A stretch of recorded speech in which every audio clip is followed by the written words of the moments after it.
Sa dalawang magkahiwalay na insidente sa Bohol at General Santos City, truck ang bumangga sa tulay. Yan po ang mga disgrasya sa probinsya na tinutukan ni JP Soriano. Patay ang isang pahinante matapos maipit ng bumangga ang sinasakyang delivery van sa isang truck sa Cadiz City, Negros Occidental. Sugatan naman ang van driver.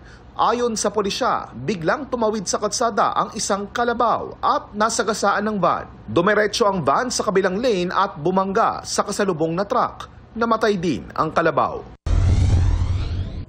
Sa Antequera, Bohol, isang truck na may lulang 5 pasahero ang bumangga sa isang tulay.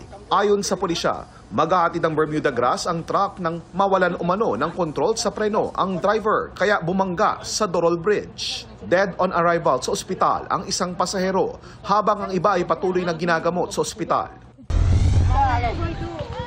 Duguan at nakahandusay sa kalsada ang mga biktimang tumilapon mula sa isang pickup truck na bumangga sa gilid ng isang tulay sa General Santos City. Isang lalaking pasahero rin ang nahulog sa sapa, habang isang babaeng senior citizen ang dead on arrival sa ospital. Ayon sa pulisya, papauwi na mula sa isang resort ang mga sakay ng van, pero may pumutok daw sa sasakyang hanggang nawalan ng kontrol ang driver.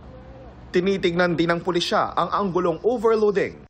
Posibleng maharap sa ilang kaso ang driver na sinusubukan pang makuna ng pahayag, gayon din ang mga sakay nito. Sa Bambang, Nueva Vizcaya, bumangga ang isang pampasaherong bus sa isang pickup. Patay ang driver ng pickup matapos maipit.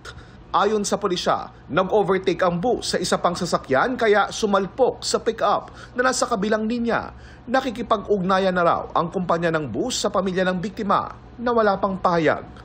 Para sa GMA Integrated News, JP Soriano, nakatutok 24 oras.